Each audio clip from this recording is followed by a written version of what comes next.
여러분 안녕하십니까? 그, 어, 천지창조, 오늘 공부하도록 그렇게 하겠습니다. 전체적으로는 두 번째 시간이죠.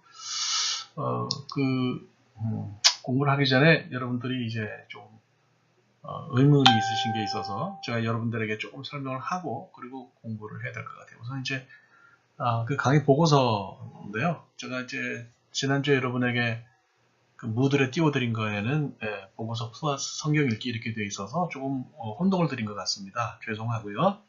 그거는 그 혼동을 드리려고 했던 건 아니고 제가 습관 때문에 그래요. 그래서 성경 읽기를 넣었는데 실제로 성경 읽기는 이번 주부터 하는 거다 이렇게 생각하시면 좋을 것 같습니다.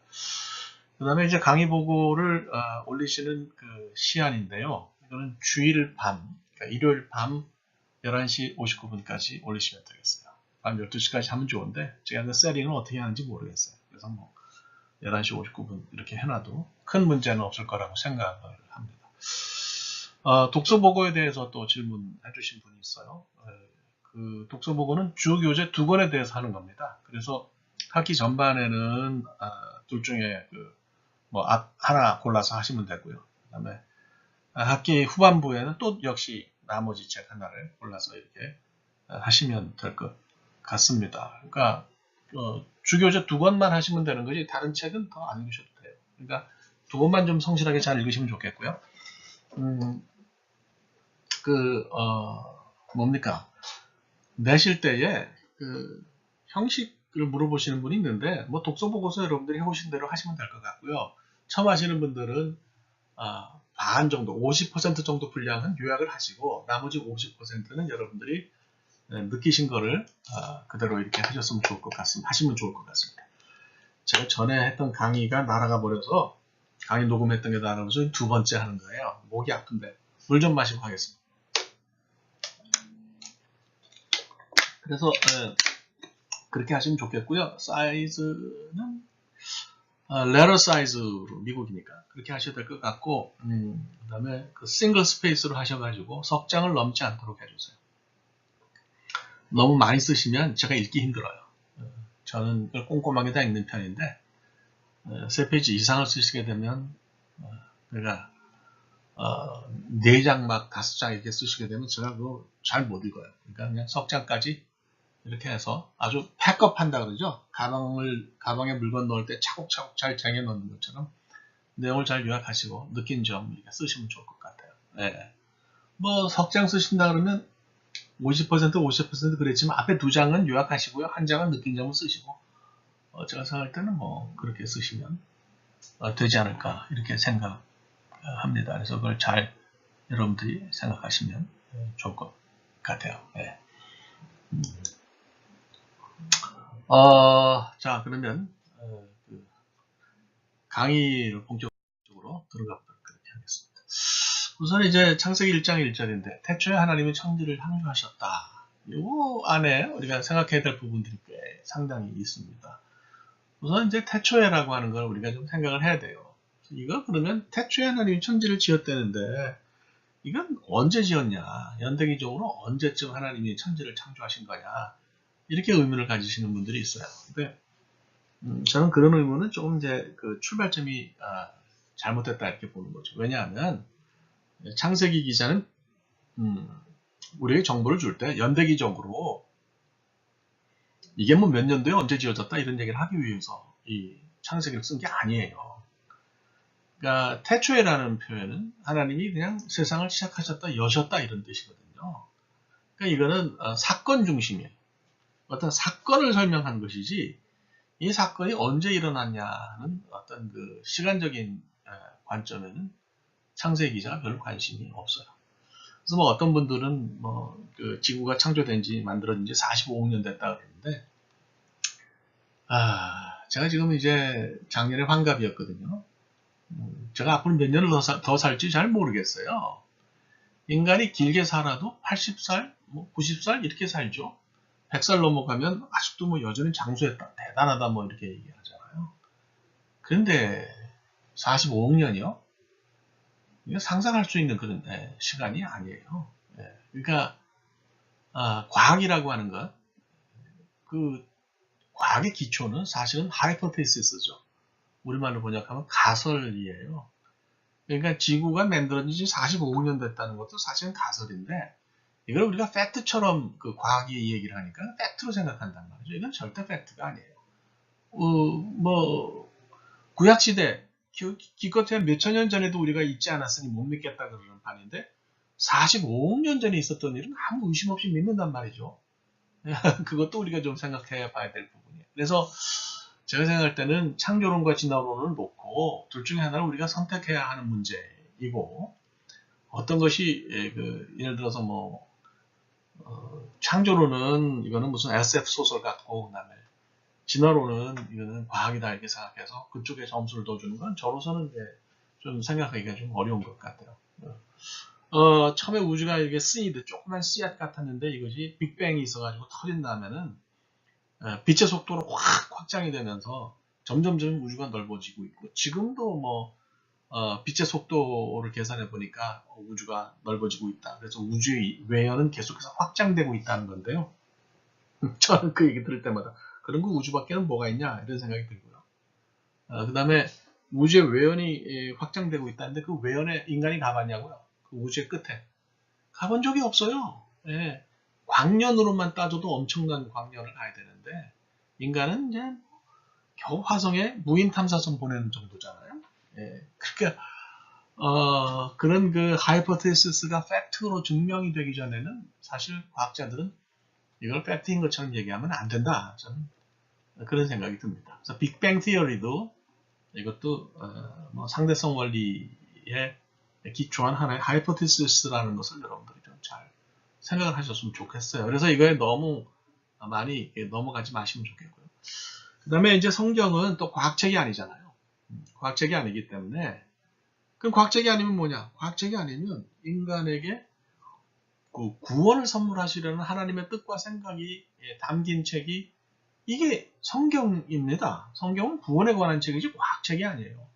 그러니까 이제 창조과학 하시는 분들의 수고를 제가 뭐 폄훼하려는 건 아닌데, 방향은 저는 좀 제가 볼 땐 잘못됐다고 봐요. 왜냐하면 이 성경에 있는 내용의 일부를 과학적으로 증명해내는 것은 가능하겠지만 모든 것을 다 과학적으로 설명하는 건 불가능해요. 왜냐하면 성경은 과학책이 아니기 때문에 그렇죠. 그러니까 이거를 과학이 증명할 수 있다라고 생각하는 것부터 제가 볼 때는 전제가 좀 잘못됐어요. 그러니까 그 강의를 들으시고 굉장히 뭐 감동을 받으신 분도 있고 할 텐데 그런 감동을 망가뜨리려는 생각은 전혀 없고요. 창조과학 하시는 분들이 생각하는 그 전제 자체는 조금 저로서는 받아들이기가 어렵다 이런 생각이 듭니다. 그래서 왜 그런지 여러분들이 이제 제 설명을 듣고 차근히 한번 생각해 보시면 좋겠어요. 자, 태초에라는 얘기를 다시 한번 할 텐데요. 태초에라는 단어는 히브리 말로 베레시트라고 읽습니다. 베라고 하는 전치사, 이거는 영어로 in 이런 뜻을 가지고 있고요. 레시트라는 말은 로시라는 말에서 왔어요. 로시라는 말, 이 로시라는 말은 말씀드리자면 이제 머리라는 뜻이에요. 그 영어로 오른쪽 그림에 베레시트 밑에 뭐 이렇게 그림 같은 글자 있잖아요. 이게 히브리어예요. 히브리어는 오른쪽에서 왼쪽으로 있습니다. 그게 이제 베레시트인데요. 로시가 머리예요. 그러면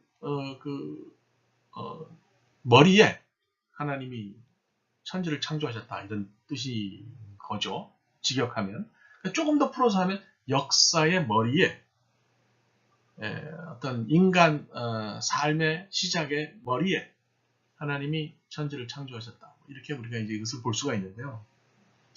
히브리 사람들은 머리 로시라는 단어를 사람의 머리, 짐승의 머리 이렇게도 쓰지만 어떤 일의 시작을 뜻하는 단어로도 사용합니다.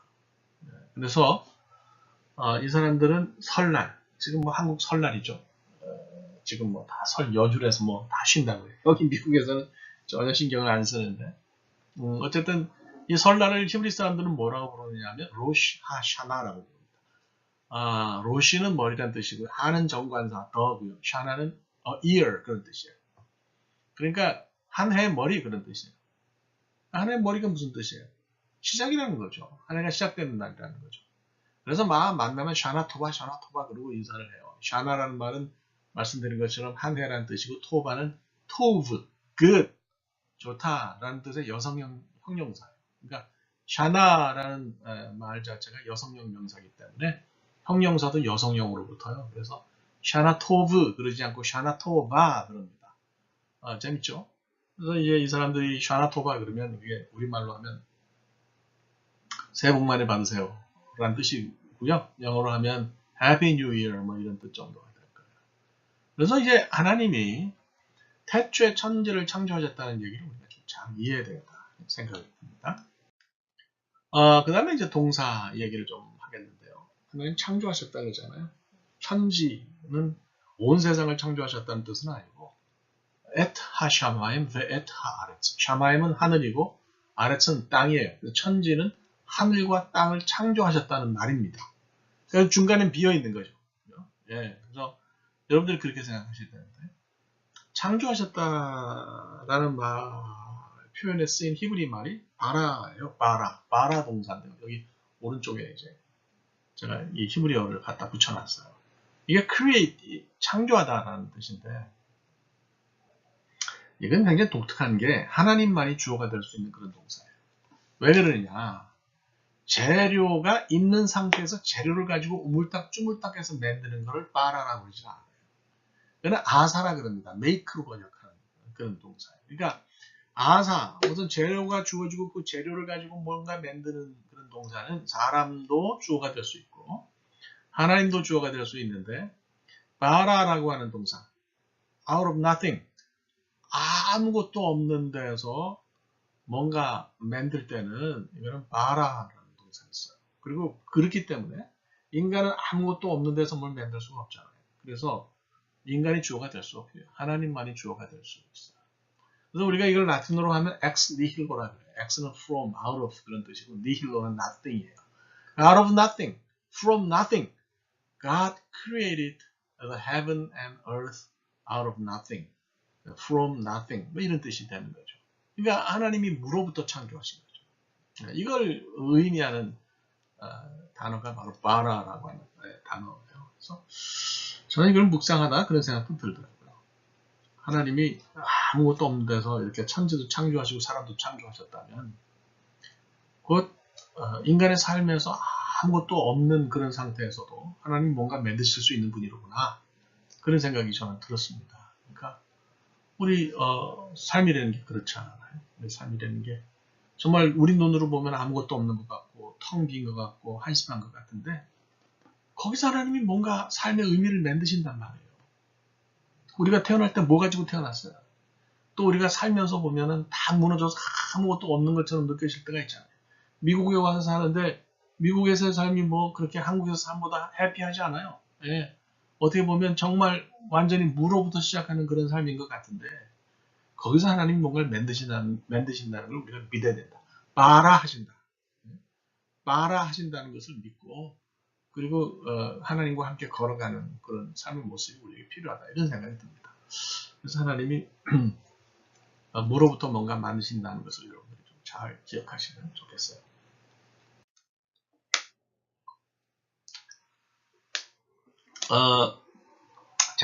재창조설 얘기를 좀 하겠는데요. 이거는 이제 사실 일반 교인들에게는 할 만한 얘기가 아니지만 여러분들 신학교 오셨으니까 제가 좀 설명할 필요가 있다고 보겠습니다.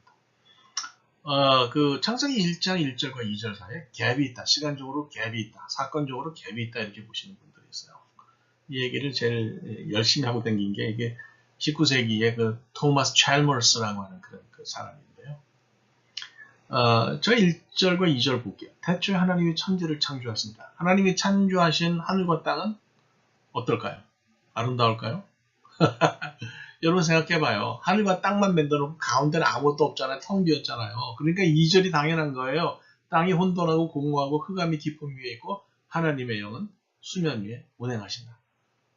이게 아직 하나님이 이제 그 3절부터 빛도 만드시고 첫째 날 빛도 만드시고 뭐 쭉 다 그 공간을 채우시잖아요. 그러면서 이게 이제 만들어지는 거니까 순서인데 이게 그렇게 보지를 않고 1절과 2절 사이에 갭이 있다고 보는 거예요. 그래서 이걸 갭 theory라고 부르기도 하고요. 갭 creationism이라고 부르기도 하고 또 어떤 분들은 recreation theory라고 이렇게 부르고요. 이게 무슨 얘기냐면 창세기 1장 1절에 하나님이 만드신 창조가 이게 첫 번째 창조라는 거고요. 그 다음에 3절부터는 재창조다. 그 얘기예요. 그럼 왜 재창조가 있느냐? 2절을 보니까 땅이 다 망가졌다는 거예요. 땅이 왜 망가졌냐? 우주전쟁이 있었다는 거죠. 하나님이 만들어 놓으신 아름다운 첫 번째 창조의 세상을 하나님께 반역한 천사가 루시퍼라 그러죠. 루시퍼 얘기는 뒤에서 또 할 수 있으면 좋겠어요. 루시퍼가 말이죠. 하나님께 반역해가지고 카스믹 월을 일으켰다는 거 아니에요.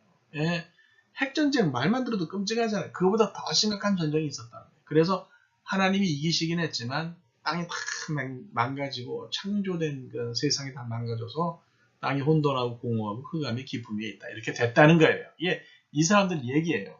그래서 1절과 2절 사이에 갭이 있다고 이렇게 보는 거죠. 그러면 우리가 아는 아담과 하와라든지 3절부터 나오는 모든 창조는 두 번째 창조가 되는 거예요. 이건 참 기본적으로 말씀드리면 잘못된 해석이죠.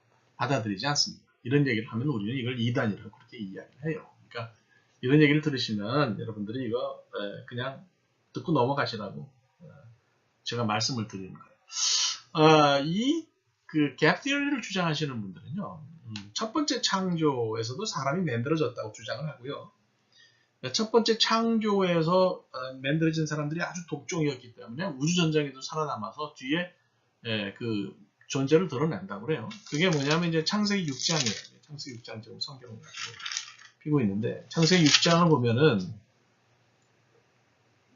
1절부터 그 8절까지 그 재밌는 표현이 나옵니다. 그 사람이 땅 위에 번성하기 시작할 때에 그 하나님의 아들들이 사람의 딸들과 결혼했다는 얘기가 나오는 거죠.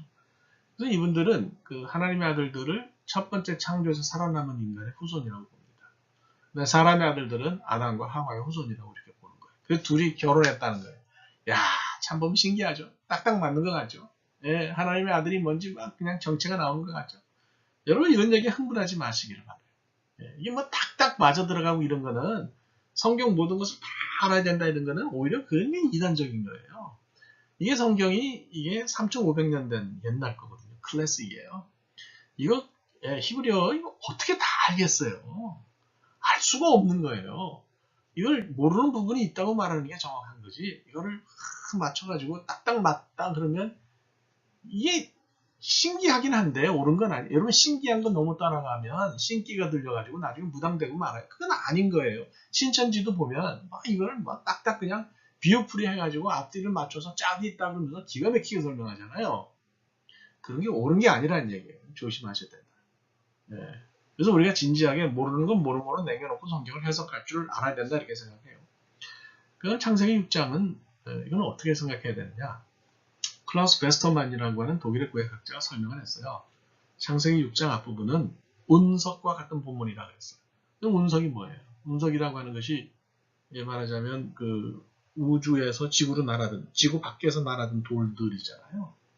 그러니까 이 창세기 6장에 사용된 하나님의 아들, 사람의 딸, 네피림 이런 단어들은 다 말씀드리자면 이스라엘 밖에서 들어온 건데 그것이 밖에서 어떻게 사용되든지 상관없이 창세기 안에 들어와서는 창세기 기자의 의도대로 사용되었다는 거예요. 원래 뜻을 다 잃어버리고 창세기 기자의 뜻을 따라 사용됐다는 거예요. 그럼 창세기 기자가 창세기 6장에서 말하려는 건 뭐냐? 악이 퍼져나가는 과정이죠. 그러니까 창세기 3장에서 아담과 하와가 타락했어요. 가인과 아벨을 낳는데 가인이 아벨을 때려 죽였어요. 최초의 살인이 생기고 막 죄가 퍼져나가잖아요. 이 죄가 온 세상 끝까지 퍼져나가는 과정을 설명한 게 창세기 6장이다. 그래서 하나님의 아들과 사람의 딸이 있는데 이 존재가 누구냐가 중요한 게 아니에요. 둘 중에 하나는 선하고 하나는 악해요. 악한 것과 선한 것이 합쳐지니까 결국은 악이 선을 이기더라. 악화가 양화를 구축하는 현상이 나타났다. 그런 얘기예요. 그래서 이제 그 6장 이하의 7장부터 시작되는 홍수가 뭐예요? 하나님 하시는 심판이잖아요. 심판의 근거를 설명하기 위해서 왜 하나님이 만들어 놓으신 인류를 심판하셨느냐를 설명하기 위해서 창세기 6장 1절부터 8절까지의 말씀이 있다라고 하는 거예요. 그래서 이거를 여러분들이 잘 생각을 하시고요. 이런 그 갭 티어리라고 하는 잘못된 해석이 있긴 하지만 여기에 귀를 기울이시는 마시기를 여러분들에게 부탁을 드립니다. 창조 순서를 한번 볼까요? 이거는 뭐 여러분들이 다 외우시거나 그러실 필요는 없어요. 이거 외우는 거 뭐 시험에 나요? 저는 시험에 그런 건 안 내요. 그리고 이건 중요하다고 생각 안 합니다. 그러니까 왜 내용이 중요하지 않다는 뜻이 아니라 외우는 걸 중요하다고 생각 안 한다. 성경에 있는데 못들어 외우겠어요. 이거 외워야 신앙이 좋은 거예요. 거짓말 안 하고 사기 안 치고 거룩하게 사는 게 더 중요해. 이런 거 외우는 것보다. 그렇지 않겠어요? 어쨌거나 뭐 있으니까 뭐 몇째 날에 뭘 창조했는지 그걸 한번 보십시다. 그 Six Days of Creation, 첫날은 이제 빛을 하나님 만드셨어요. 요 빛은 태양이나 뭐 달에서 나오는 발광체에서 나오는 그런 빛이 아니고 본질적인 빛을 얘기하는 거예요. 그래서 칼 바르트라고 하는 그 신정동주의 학자가 있어요. 이분은 신정동주의를 세운 그 조직신학자인데 사템빌이라는 곳에서 목회를 하다가 학위도 없는데 신학교에서 조직신학을 가르쳤어요. 이분이 그런 얘기를 했어요. 하나님이 첫날 만드신 빛은 태양이나 달에서 나오는 빛이 아니고 본질적인 빛이다. 그래서 그걸 잘 구별하셔야 되겠어요. 둘째 날에는 궁창, 제가 이제 좀 이따 설명하겠어요. 궁창은 하늘인데요. 하늘을 가운데 놓고 하늘 위의 물과 아래 물로 물이 나뉘어져요. 관심 가지고 보셨어요? 1장 6절인가 보면 이제 그 얘기가 나와요. 1장 6절을 보면 하나님이 이르시되 물 가운데 궁창이 있어, 물 가운데 하늘이 있어, 물과 물로 나뉘라 하시고 위의 물과 아래 물로 나누셨다. 이런 얘기가 있어요. 아이고 하늘 위에 무슨 물이 있어? 그런 생각이 들죠? 좀 더 설명할게요. 3일째는 이제 땅과 바다를 만드시고요. 그 다음에 이제 풀, 채소나무. 여기서 땅이라는 거는 천지 그 지가 아니라 만들어진 그 땅을 가지고 거기 육지를 이렇게 형성하셨다. 그런 얘기가 되겠죠. 잘 조형하셨다. 조형공사를 하셨다. 이렇게 여러분들이 생각하시면 되겠어요. 네 번째 날에는 이제 발광체를 만드셨어요. 해, 달, 별을 만들어서 궁창에다 이렇게 다셨어요. 다섯째 날에는 공중의 새, 짐승, 바다의 이제 짐승들, 어류를 만드시고, 그 다음에 이제 마지막 날 6일째 이제 사람을 만드셨어요. 한 가지 이제 재밌는 얘기는, 그러면 천사도 피조물이잖아요. 하나님 만드신 피조물인데, 스피리추얼 비잉이지만 이게 피조물이에요. 하나님이 천사는 며칠째 만드셨을까요? 탈무드가 굉장히 재밌는 얘기를 해요. 읽어보면은 천사한테 날개가 있잖아요. 그래서 다섯째 날에 날개 있는 새를 창조하신 걸로 봐서 천사도 다섯째 날에 창조하셨을 거다. 이런 얘기를 합니다. 라피들이 하는 얘기인데 상상력이 굉장히 뛰어나죠. 아주 재미있어요. 여러분들 그저 그렇게 보시면 될 것 같아요. 그래서 하나님이 이제 6일 동안 세상을 창조하셨는데요. 이거 가지고 이제 세대주의자들 재밌는 얘기를 해요. 시편을 보면 하나님에게는 하루가 천년 같고 천년이 하루 같으니까 이게 6일이 이제 하나님이 천년을 창조하신 것을 이제 6천년으로 보는 거죠. 그래서 인류 역사, 세상이 만들어진 게 6천년이니까 인류 역사도 6천년이라고 보는 거예요. 그래서 창조 때부터 그 아브라함까지가 이제 2000년, 아브라함부터 예수님까지가 2000년, 예수님부터 오늘날까지가 2000년 해서 지금이 이제 말세라는 거예요. 세대주의 근간인데요. 이건 말이 안 되는 얘기죠. 시작부터가 굉장히 잘못된 거예요. 그래서 세대주의에도 여러분들이 귀를 기울이지 않으셨으면 좋겠다 이렇게 생각합니다. 그 어떤 거지가 하나님한테 그랬대. 하나님한테는 100만 달러가 1달러고 1달러가 100만 달러죠. 그러니까 하나님이 그렇지 100만 달러도 뭐 1달러처럼 보이지. 그러니까 거지가 하나님 보고 그럼 하나님 1달러만 주세요. 그랬더니 하나님이 좀 생각하시다가 그래 그럼 하루만 기다려 그러셨대요.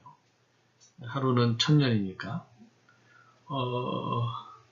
뭐 우스갯소리로 이렇게 얘기할 수는 있겠어요.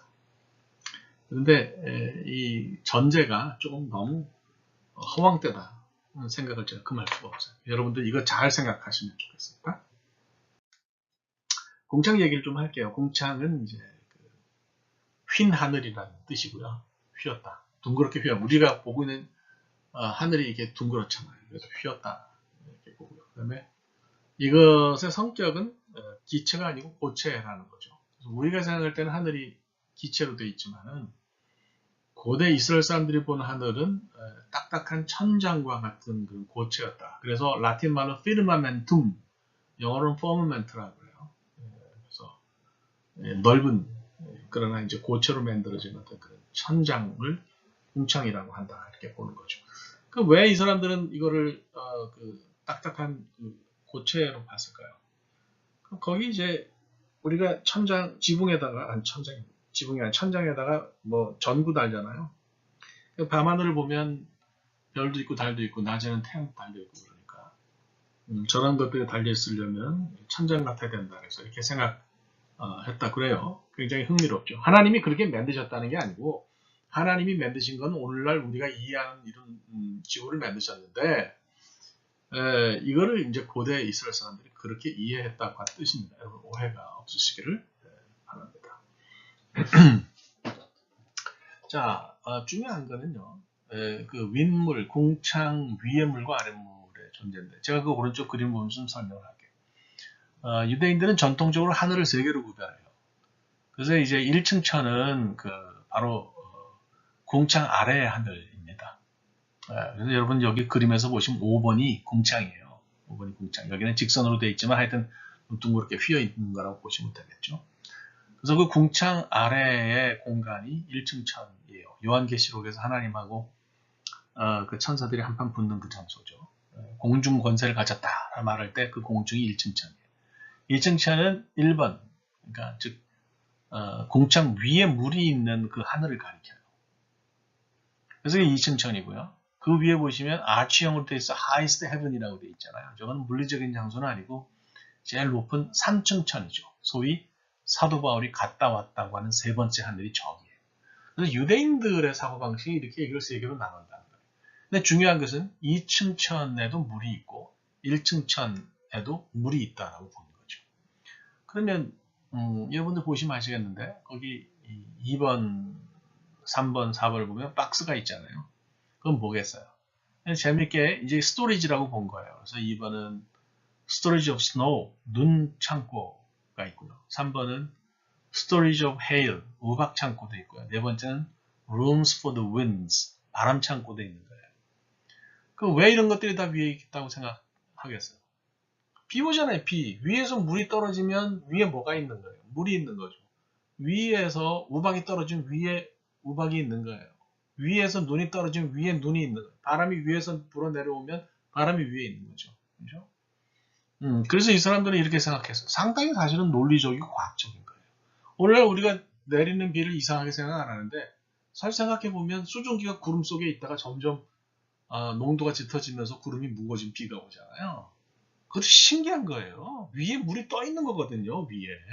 그러니까 사실 말하는 논리는 옛날 사람이나 우리나 다 비슷하다 이렇게 우리가 이제 생각을 할 수 있어요. 그러면 저 비나 우박이나 눈이나 이런 것들이 어떻게 내려오냐? 창세기 6장인가요? 7장인가요? 보면 여러분도 분명히 알 수 있어요. 이제 홍수가 났잖아요. 노아 홍수가 났는데 7장 11절을 보면 노아가 600세 되던 해 둘째 달 곧 그 달 11의 날이라 그날에 큰 기품의 샘들이 터지며 하늘의 창문들이 열려 궁창에 하늘에 창문이 있다고 본 거예요. 그래서 6번이 창문이에요. 그래서 그 창문이 열리면 그리고 이제 비도 떨어지고 뭐 우박 떨어지고 눈도 떨어지고 이렇게 생각을 한 거죠. 그래서 이제 나머지는 7번은 천장이 고체로 되어 있으니까 천장을 받치는 기둥이 있는 거고요. 수월이 좀 밑에 있고요. 수월 주변에 이제 궁창 아래 물들이 이렇게 11번, 12번 이렇게 있는 거죠. 이것이 이제 유대 사람들, 이스라엘 사람들이 고대 생각했던 지구의 모습이에요. 그래서 여러분 보실 때는 괜찮아요? 이것이 다 흥미롭습니까? 이런 그림도 한번 참고로 알아두시면 좋을 것 같아요. 그래서 궁창이라고 하는 것이 이런 뜻이다라는 것을 여러분들이 생각하시면 좋겠습니다. 자, 창세기 1장 26절부터 28절까지 가는데요. 하나님 이제 사람을 지으셨는데요. 사람을 지으실 때 하나님의 형상과 모양을 따라 지었다고 그랬어요. 우리라고 하는 복수를 왜 쓰셨는지는 지금 설명을 안 하고 11장의 바벨탑 얘기에 가서 제가 설명을 좀 할게요. 그래서 형상과 모양에 좀 집중을 하겠습니다. 그래서 제가 이제 오른쪽 왼쪽은 오른쪽 그림 보시면 맨 왼쪽 칼럼은 영어고요. 가운데 칼럼은 히브리 말이고 오른쪽 칼럼은 70인역 헬라어 구약 성경이에요. 형상이라는 말은 히브리 말로 제가 첫 번째 이제 분홍 동글뱅이를 해놨는데 셀렘이라고 그렇게 불러요. 영어는 이미지라고 그렇게 이제 번역을 하고요. 모양은 데무트라고 히브리 말로 읽어요. 두 번째 이제 핑크색 동글뱅이 안에 들어가 있어요. 그래서 뭐 지금 우리가 히브리어를 모르니까 뭐 지금 뭐가 어떻다 이렇게 여러분들이 설명하는 건 별로 의미가 없을 것 같아요. 자, 그러면 이제 학자들이 읽으면서 성경을 읽는 사람들이 형상은 뭐고 모양은 뭐냐 관심을 가질 거 아니에요. 옛날 교부들은 히브리어 성경보다는 70인역 성경을 많이 읽었다고 제가 말씀드렸어요. 그러니까 뭐 70인역 성경 설명했죠. 고대 이집트의 디아스포라, 유대인 디아스포라에서 히브리어가 사화가 된 다음에 히브리 성경을 헬라어로 번역해야 될 필요가 있어서 70명의 랍비를 동원해서 번역한 그 성경이 70인역이다. 제가 말씀을 드렸습니다. 근데 재미있는 건 70인역이 번역된다면 유대인들이 번역했지만 유대인들은 그 성경을 잘 안 쓰고요. 기독교인들이 좋아했어요. 그래서 교부들의 성경이기도 하고 기독교의 성경이기도 해요. 말씀드린 것처럼 외경도 70인역 안에 들어가 있기 때문에 천주교가 그 전통을 받아서 외경을 인정하는 거예요.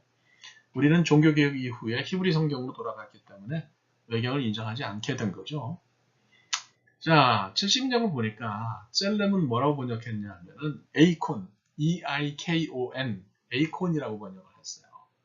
그죠? 그래서 여기 첫 번째 분홍색 옆에 오른쪽에 헬라어를 읽어보면 에이코나 그렇게 되죠. 에이코나 헤메테란 그렇게 돼 있어요. 그래서 안트로폰, 카타, 에이코나, 헤메테란 이렇게 이제 돼 있어요. 그러니까 에이코나라는 말, 에이콘이라는 말을 번역했는데 에이콘은 어떤 뜻으로 이해했냐면 인간이 타락한 후에도 남아있는 하나님의 성품을 뜻하는 걸로 생각했어요. 그러니까 조직신학적으로 말하면 공유적 속성이다. 하나님과 인간이 공유하고 있는 속성, 성격, 뭐 따뜻함이라든지 사랑이라든지 뭐 이런 거를 이제 이야기를 한 거죠. 데모트는 뭐냐?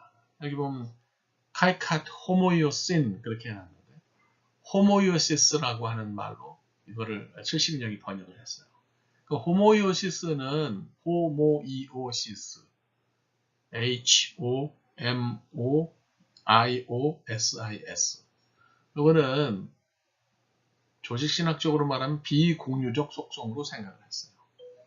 그러니까 인간이 타락한 후에 사라진 하나님의 성품입니다. 이렇게 보는 거죠. 하나님과 인간이 공유하지 않는 속성이. 그러니까 뭐 영원이라든지 공의라든지 이런 것들이 여기에 속한다. 이렇게 이제 볼 수가 있는 거죠. 그래서 이게 이제 교부들이 교리를 형성하는 과정에서 하나님의 성품을 이야기할 때 이제 공유적 속성, 비공유적 속성을 이야기하는 근거로 이야기가 되어 왔어요. 그럼 진짜 이런 뜻이냐? 그러니까 이제 성경을 연구하는 성경학자는 다르게 보는 거예요. 그러니까 그런 조직신학적 이해가 틀렸다 맞다 뭐 이런 얘기를 제가 하려는 건 아니고요. 물 좀 마시겠습니다.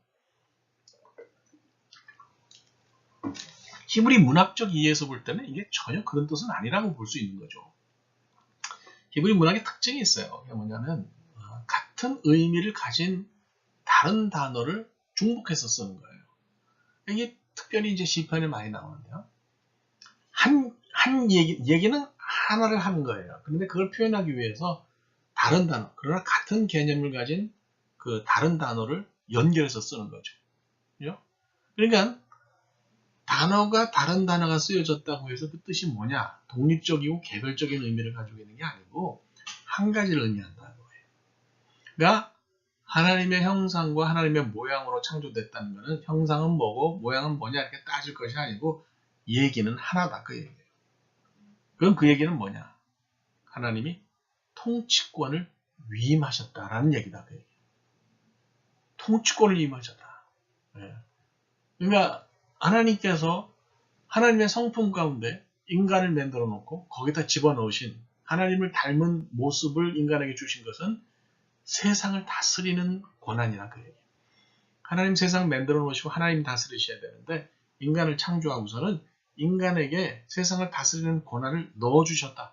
그게 하나님의 형상과 하나님의 모양이다라고 하는 뜻이에요. 그래서 이게 26절은 28절과 연결해서 형상과 모양은 세상을 다스리는 어떤 그런 능력으로 생각을 해야지 하나님의 성품 가운데 이것저것 따지는 그런 프루프 텍스트로 사용되어서는 안 된다고 하는 것이 성경학자들의 생각이고요. 저에게 물으신다면 저는 성경학자들의 생각에 동의를 합니다. 이런 그 창세기 1장의 인간 이해는요. 시편 8편의 인간론하고도 연결이 돼요. 시편 8편 읽어보면 앞부분에 하나님 위대하시다. 손가락으로 하늘의 별과 달 다 만드시고 막 그래서 얘기를 하면서 뒷부분에 가면 사람이 무엇이길래 하나님께서 그렇게 신경을 쓰십니까? 이렇게 이야기를 하잖아요. 여기서 말하는 사람이 무엇이었는데 man이라고 하는 표현은 사실은 사람을 높이는 표현은 아니고 낮추는 표현이에요. 이게 뭐냐면 인간의 본질을 기억하는 거죠. 여러분 인간이 뭘로 만들었어요? 아담이라는 이름 아시잖아요. 인류 최초의 인간을 뜻하는 그 고유명사이기도 하지만 인류, 사람을 뜻하는 보통명사이기도 해요.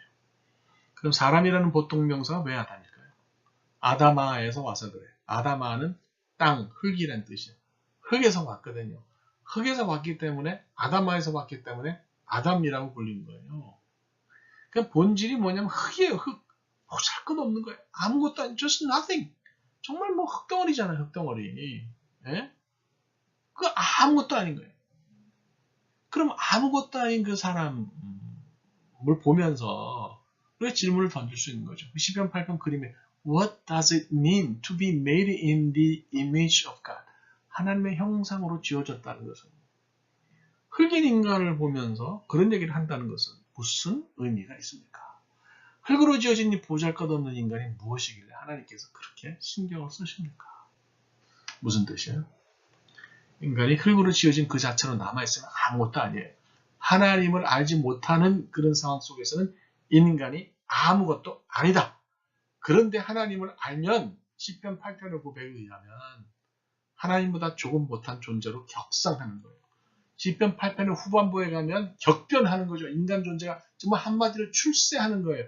만인 지상, 일인 지상, 하나님 밑에만 있을 뿐이지 모든 것을 다스리는 그런 존재가 된다. 이런 것이 바로 창세기 1장 26절부터 28절에서 말하는 하나님의 형상이고 하나님의 모양이다. 이거예요. 인간은 흙이면 그냥 아무것도 아니지만 하나님의 형상과 하나님의 모양이 그 안에 있으면 세상을 다스리는 존재가 되는 거예요. 시편 8편에 의하면 하나님보다 조금 못한 존재가 되어서 온 세상을 다스리는 그런 존재가 되는 거죠. 그래서 여러분 이런 뜻이 있는 거로 생각하시고 잘 이해하시면 굉장히 도움이 되겠다. 이제 그런 생각을 하죠. 그래서 시편 8편의 인간론하고 창세기 1장의 인간론하고 여러분들이 좀 잘 이렇게 연결해서 생각하시면 좋을 것 같아요. 그 사람이 흙으로 지어졌다는 증거가 뭐냐? 누가 이렇게 물으니까 사람은 열받으면은 몸이 굳어지는 그런 현상이 있기 때문에 흙으로 지어진 게 맞다. 그런 대답을 누가 했어요? 우스갯소리인데 맞는 얘기죠. 흙은 흙이에요. 근데 그것이 하나님의 형상과 연결되는 의미가 달라진다. 이렇게 우리가 이것을 생각하시면 좋겠어요. 그래서 여러분 생각해봐요. 하나님이 세상을 만드시고 인간을 만드셨다는 걸 믿는 사람은 이 안에 있는 위대한 하나님의 DNA를 믿는 거나 다름없어요. 그래서 좀 힘든 일이 있고 어려운 일이 있으면 쉽게 절망하고 낙심하고 징징대고 그러면 하나님의 창조를 굉장히 욕되게 하는 거예요. 왜 절망하면 안 돼요. 우스갯소리로 불교의 절은 절대 망하지 않는다 그런 말이 있잖아요. 이유가 뭐냐면 한국의 기독교인들이 절망하지 않게 해달라고 절망하지 않게 해달라고 그렇게 뜨겁게 기도하기 때문이라는 우스갯소리가 있습니다. 여러분 쉽게 절망하지 말고 내 안에 하나님과 연결되면 세상을 다스리는 위대한 그런 DNA가 있다. 이 DNA를 믿으시기를 바라요. 그래서 지식적으로만 창세기를 받아들이지 마시고 이 안에 이런 메시지가 있구나.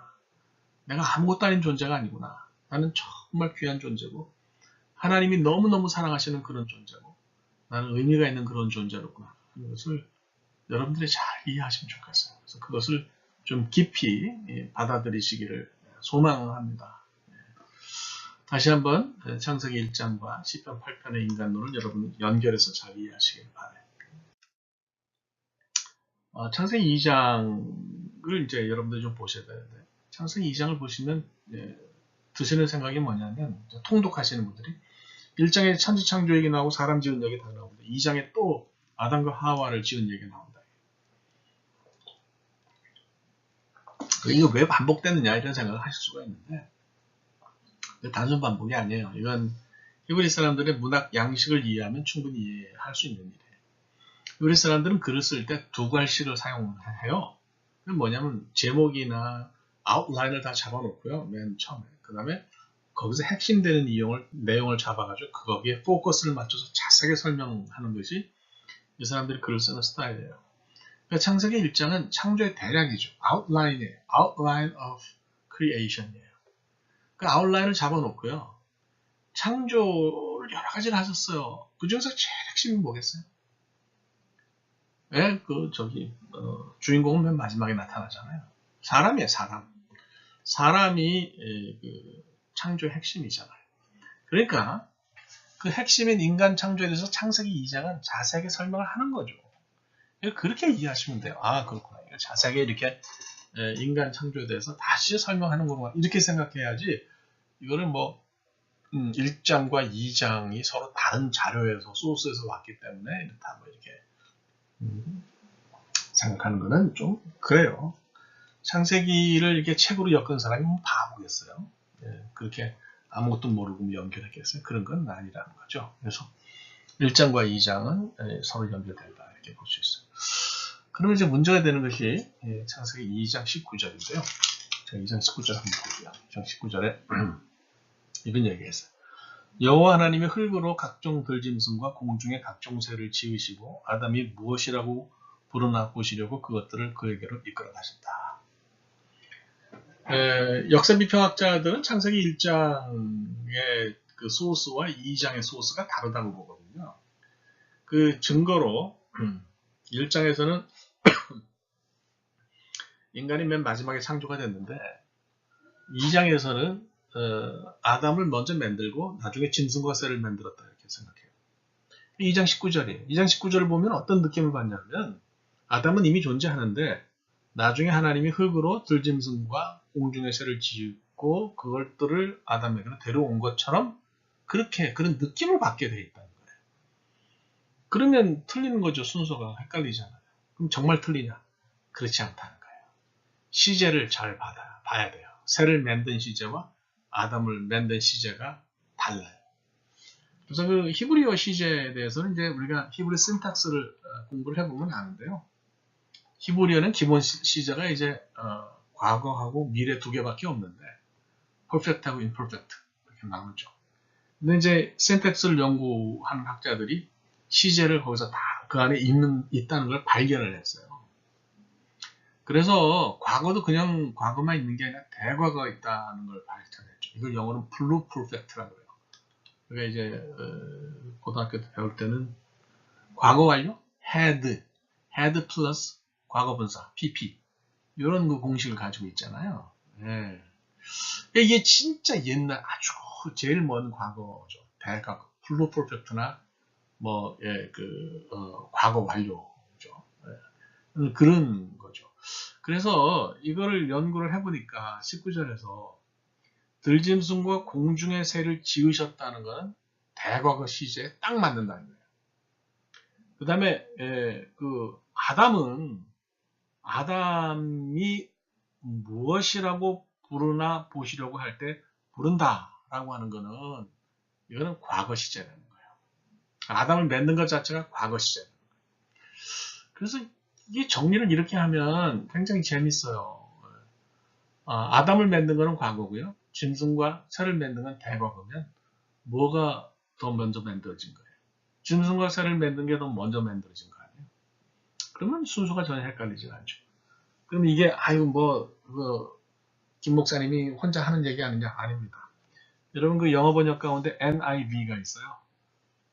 New International Version이라고 하는 여러분들이 잘 보시는 그런 그 영어 그 뭡니까 그 성경이 있는데요. 거기를 보시면 그 짐승과 새를 만든 것이 대과거로 잘 나와 있어요. 그래서 had formed 이렇게 분명하게 설명이 잘 되어 있습니다. 그러니까 여러분들이 이거 헷갈리지 않으시기를 바랍니다.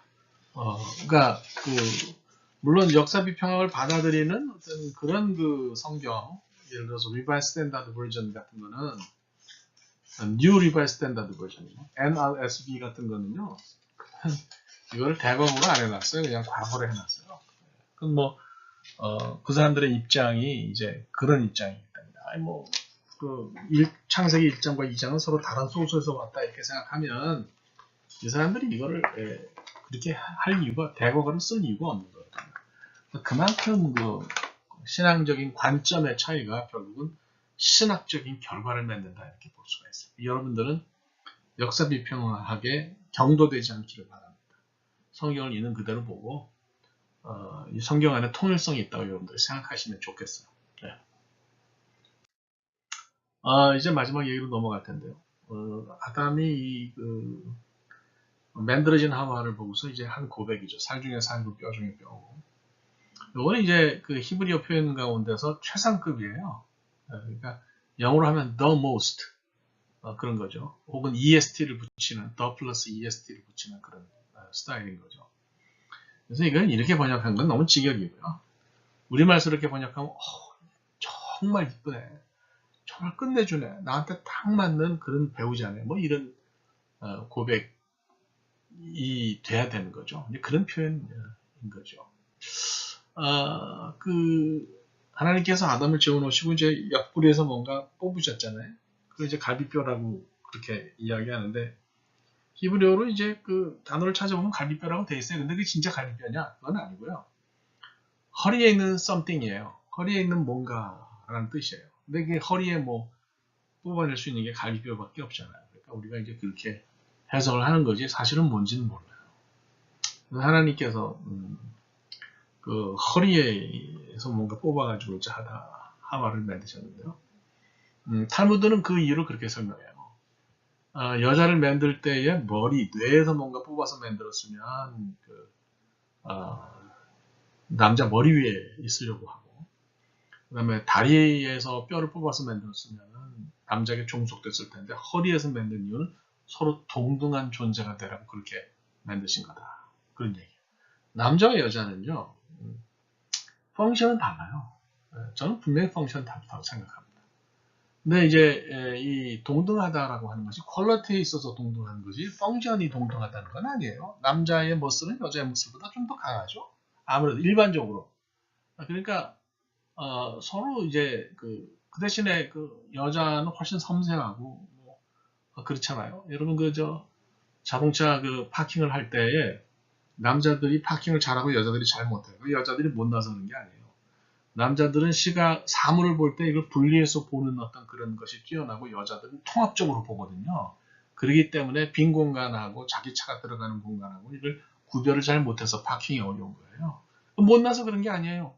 그냥 절대 그거 가지고 뭐라 그러지 마세요.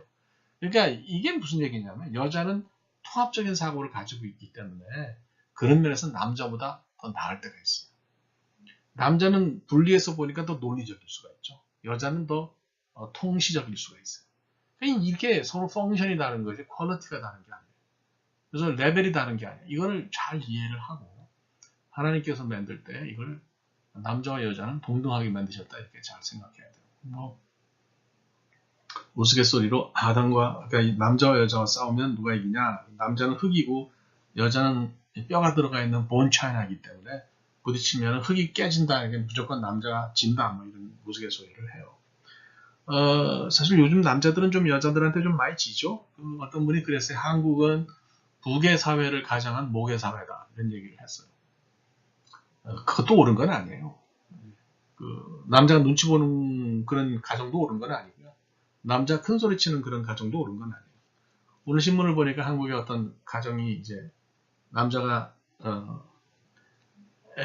결혼해서 애를 둘 낳고 살면서 여자한테는, 아내한테는 한 달에 100만 원만 꼴같지 않게 생활비로 갖다 주고, 그것도 뭐 모자라서 맨날 윽박 지르고 남편을 하늘처럼 모시라고 그러고 이제 그렇게 하니까 여자가 너무 힘들어서 고통스러워 하다가 아이들 데리고 다니기가 힘들어서 오빠한테 차를 받아가지고 오니까 그것도 도로 갖다 주라고 막 뭐라 그래서 자기는 차 몰고 다니면서 결국 별거 하다가 이제 서로 이혼 그 청구 소송을 냈는데 재판부가 남자한테 귀책 사유가 있다 그랬어요. 네가 잘못해서 이렇게 됐다. 가부장적인 그런 권위는 사실 뭐 옳은 게 아니다 이렇게 생각을 합니다. 그 The Fried Green Tomato라고 하는 좀 오래된 미국 영화가 있는데요. 보면 이제 그리스계 가정에서 태어난 미국 아가씨하고 아주 전형적인 미국 남자와 결혼을 하는데 그 그리스 전통을 가진 엄마가 시집가는 딸한테 정말 얘기하는 게 흥미로워요.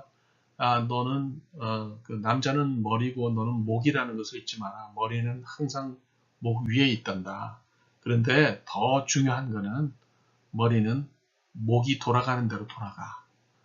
이런 얘기가 나와요. 굉장히 아주 흥미로운 그런 얘기죠. 네, 참 어떻게 이해될지 모르겠습니다. 그렇습니다. 어떤 목사님이 결혼식 주례 하는 걸 들으니까 남자는 하늘이고 여자는 땅인데 요새는 땅값이 올라서 하늘값보다 비싸다고 이런 얘기를 해서 한참 웃었어요. 그러니까 뭐 잘 생각하세요. 제가 하려는 얘기는 남자와 여자는 동등하다. 하나님께서 그렇게 우리를 만드셨다는 얘기. 그래서 이제 그 2장 23절을 보면 끝부분에 하반절에 이것을 남자에게서 취하였은즉 여자라 부르리라 하니라 이런 말이 나와요. 아니 뭐 남자에게서 나왔으니 여자라고 부른다. 이게 뭐 서로 연결성이 있어요? 라임이 맞아요? 안 맞잖아요. 근데 히브리어로는 라임이 맞아요. 남자는 이시고 여자는 이샤예요. 그래서 이시의 여성형이 이샤예요. 아가 뒤에 붙으면 여성형이 되는 거예요. 그러니까 이시에서 나왔으니 이샤가 되리라. 그러면 말이 된다. 라임이 딱딱 맞는다. 워드 플레이죠 일종의. 그래서 이런 그 문학적인 표현을 여러분들이 오해하시지 않으면 좋을 것 같습니다. 자, 뭐 대충 된 것 같고요. 오늘 몇 가지 이제 해서 창조 얘기를 좀 했어요. 다음 시간에는 타락 얘기를 좀 하겠습니다. 그래서 왜 타락했는지, 타락의 의미가 뭔지, 선악과는 뭔지, 먹는다는 거는 왜, 뭐 어떤 의미가 있는지, 죄가 뭔지 이런 얘기를 좀 하겠어요. 다음 시간을 좀 기대하고 다음 시간에 뵙게 되기를 바랍니다. 고맙습니다.